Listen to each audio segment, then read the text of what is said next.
Good evening. Thank you for your patience with me. You had the inverted experience of all the other nights, in which I got to be good cop and then leave, and then you had Barbara and all your liturgy committee people to give you all the directions. But you get the opposite experience. So, but I know it's late, so I'll try not to talk too long, but no promises. Take it up with the Holy Spirit. Good. But I'd like to begin with this antenna of delicate. Okay. This is Psalm 43. Psalmist writes, "Grant me justice, O God. Defend me from a faithless people. From the deceitful and unjust, rescue me. You, O God, are my strength. Why then do you spurn me?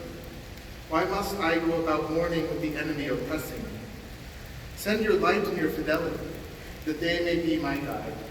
Let them bring me to your holy mountain, to the place of your dwelling, that I may come to the altar of God, to God my joy, my delight. Then I will praise you with the harp, O God my God. Why are you downcast, my soul? Why do you groan within me? Wait for God, for I shall again praise him, my Savior and my God."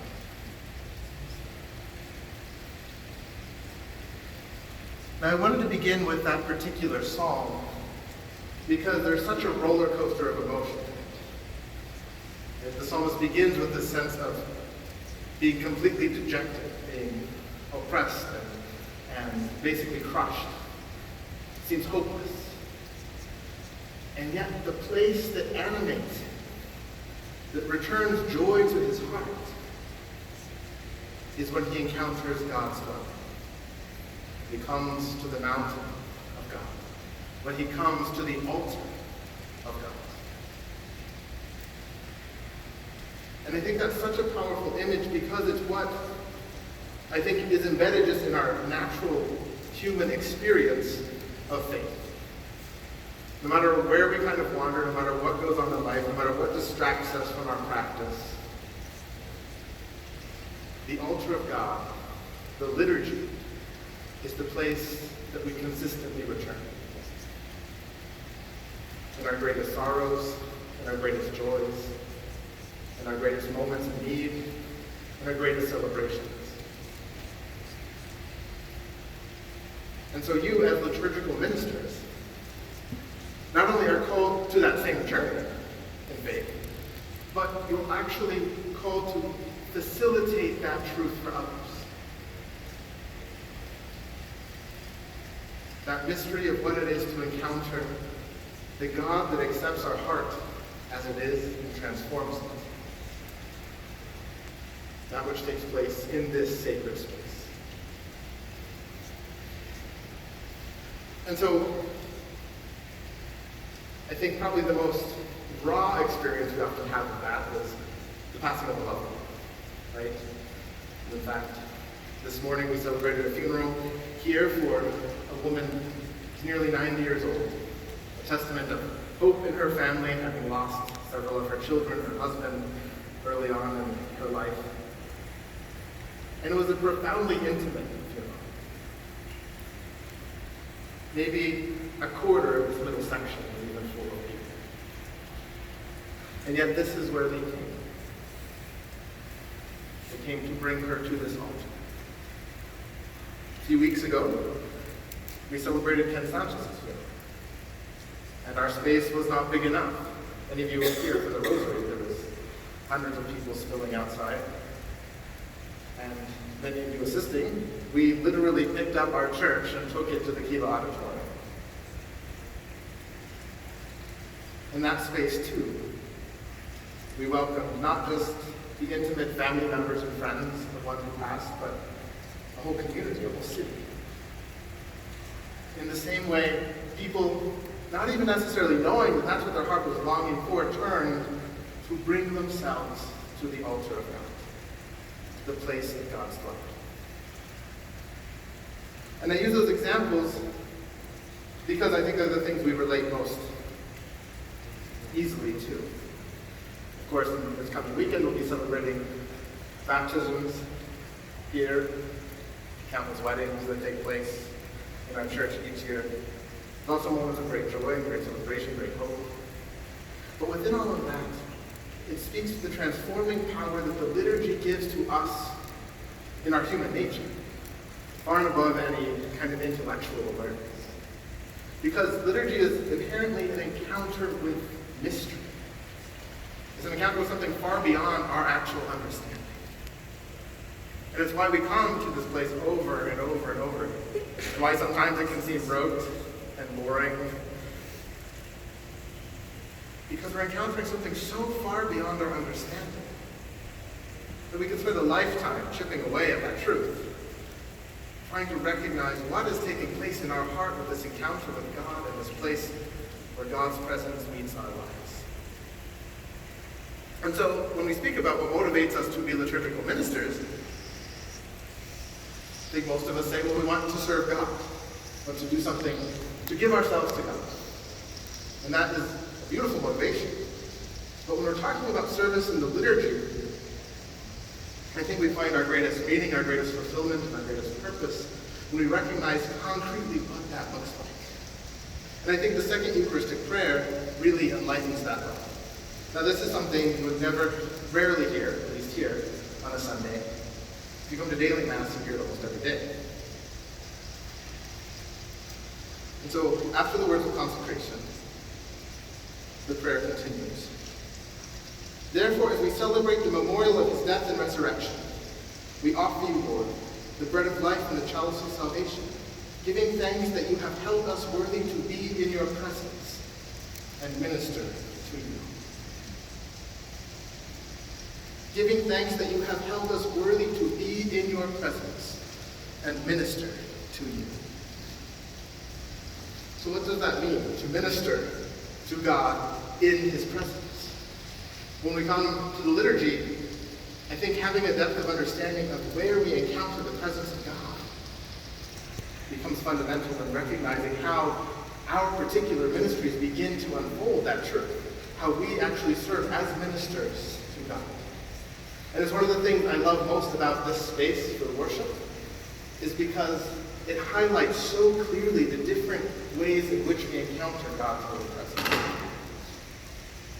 The first place, obviously, most of us would think of in the context of liturgy is in the elements of bread and wine that become the body and blood, soul, and divinity of Christ, right? And that's what most people focus on. And so the largest object in our whole worship space, and the very center of the space, is our massive altar. I think it's quite possibly one of the largest altars in the Archdiocese. It's larger than the altar of the cathedral, at least.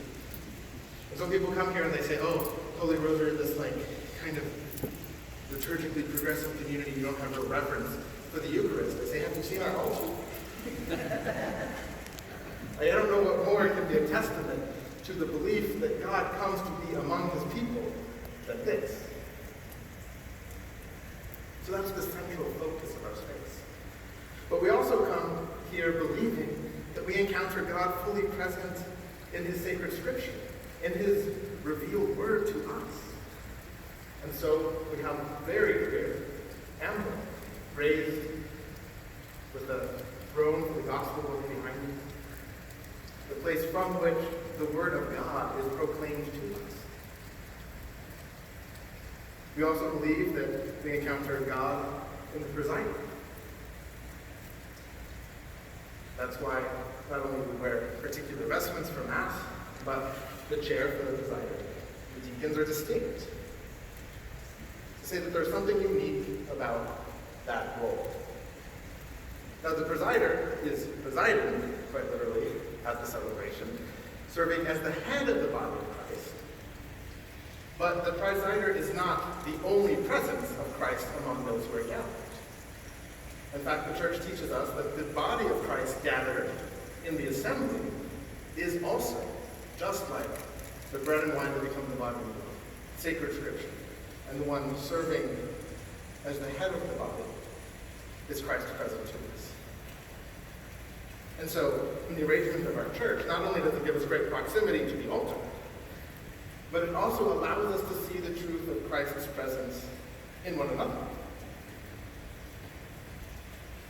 And so, as we think of, and as you kind of pray over and encounter what it means to serve in your particular roles in your liturgical ministries, it's a reflection of how you are encountering, sharing, and facilitating those different presences of our encounter with God. So if you're an usher, you're welcoming the body of Christ as it comes together. And those of you Eucharistic ministers also that can sometimes serve as greeters and others. As ushers, you facilitate the movement of that body. And as we come forward to receive the sacred elements, as we prepare ourselves and organize ourselves for kind of all the choreographic movements of our liturgy. If you're a lector and you proclaim God's word, the power of what it is to give voice to God. The sacred text of God's word being shared through you. You're not reading a cookbook. You're not reading a New York Times editorial. You're not reading a Dear Abby column. What a profound privilege that is, to be a conduit of the voice of God. If you're an altar server, you're the one who assists in bringing all that is necessary together. The prayers and the movements and the books and the elements, the chalices. So that God's presence can be visibly, tangibly felt in our midst. So that God's holy people can receive Him. To be the hands that allow that movement and truth to become visible. If you're a Eucharistic minister, as you assist in preparation of the altar, but as you also distribute the body and blood of Christ. What it is to nourish Christ present in the assembly with His presence in the sacramental species. And how profound that truly is. And so your role as liturgical ministers is not about all the choreography and the standing in the right place and saying the right thing. Those are important elements. Coming together, they allow the larger experience to unfold. But principally, your ministry is about not only encountering the presence of God Himself, but being a witness to and a conduit of that presence to all those gathered. Because truly, if we understand the liturgy well, there are not participants and spectators. Everyone who is present is celebrating. The whole assembly is part of the celebration. In fact, Benedict XVI was one who did not like the idea of the term celebrant. It's like the priest is not the celebrant. The priest presides over a celebration. But we're all constituted necessary parts of that.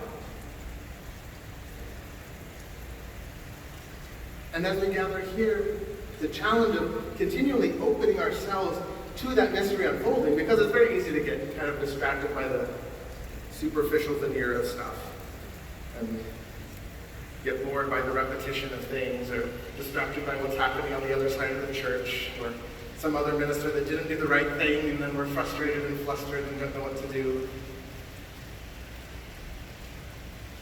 But in the midst of all of that, when we come to realize what we're actually having the privilege to be witness to is not our own doing, and yet God uses our work. Because the term liturgy quite literally means the work of the people. And so it's God's presence coming to be known through what we do. And insofar as that's true, we do nothing at all, because it's all grace. It's all the movement of the Holy Spirit in our midst. And so when we can witness that, and we can trust in that, we can believe in that, then we ourselves also too are transformed. And some of the other elements in our church that emphasize the depth of the mystery of what we encounter. And this is something that often sounds kind of crazy to Catholics. But the foundation of our understanding of liturgy, because remember, our liturgy comes from thousands of years ago, before scientific revolutions and all sorts of quantifications of things, from a very mystical awareness of the movement of God. We believe that time and space cease when we gather in this place, and that we are present at God's heavenly banquet, that we are all called to be at the supper of the Lamb. And so as we look around our church and we see all these beautiful images of the saints that are embracing us, they're not just catechetical tools to remind us that, oh yes, there were holy people that once existed before us, and we should probably try to be like them. I mean, that's a part of it. But they're a representation of that which we cannot see, but is truly present. It's the hosts of heaven. All the angels and saints gathered with us in this place. It's also one of the beautiful things about the funeral liturgies, because I can't help but imagine the presence of the loved ones who we may be mourning more deeply there than we ever could have known in their lifetime. And so, as we gather, we encounter the whole journey of Christ's life. When we sing the Gloria, it's as though we are at the Nativity with the angels and the shepherds.